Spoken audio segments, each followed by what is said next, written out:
তো এই দেখো রুই মাছের কালিয়া হবে, ভাজা বসিয়ে দিয়ে নিচ্ছি মাছটা। জায়গাটা একটু ছোট হয়ে গেছে।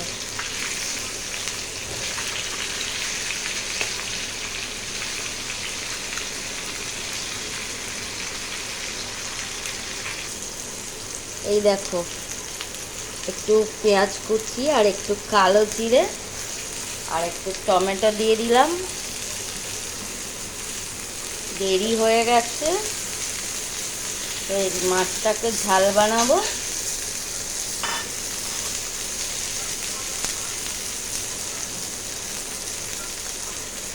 পেঁয়াজটা একটু ভেজে নেব। এর মধ্যে দেব একটু নুন, অল্প নুন। পেঁয়াজটা না একটু মশলার বাটিটা দাও তো।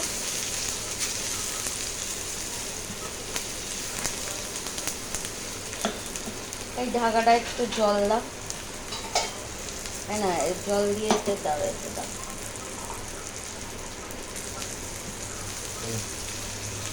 পেঁয়াজটা আবার বেশি ভাজা হয়ে যাবে।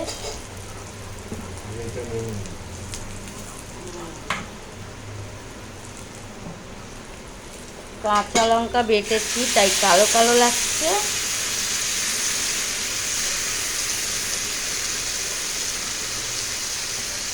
একটু চলে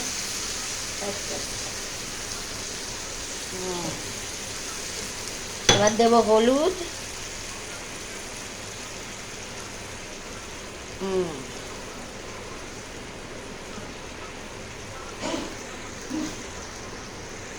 তো এই দেখো মশলা প্রায় কষা হয়ে গেছে, দিয়ে দেব জল। একদম দেরি হয়ে গেছে তাই কোনো সবজি দেওয়ার আর টাইম হলো না, তো শুধু মাছের ঝাল করে নিলাম টমেটো দিয়ে। তো একটু ধনে পাতাও আনেনি, তো কিছু করার নেই, কালো জিরে দিয়ে আর টমেটো দিয়ে মাছের ঝালটা করে নিচ্ছি। দিয়ে দেব অল্প জল, এবার দিয়ে দেব মাছগুলো। তো ভিডিও ভালো লাগলে সবাই দেখো প্লিজ। তো এই দেখো মাছের ঝাল একদম রেডি। কালারটা দেখে বুঝতেই পারছো কত ভালো হয়েছে। তো সবাই দেখো।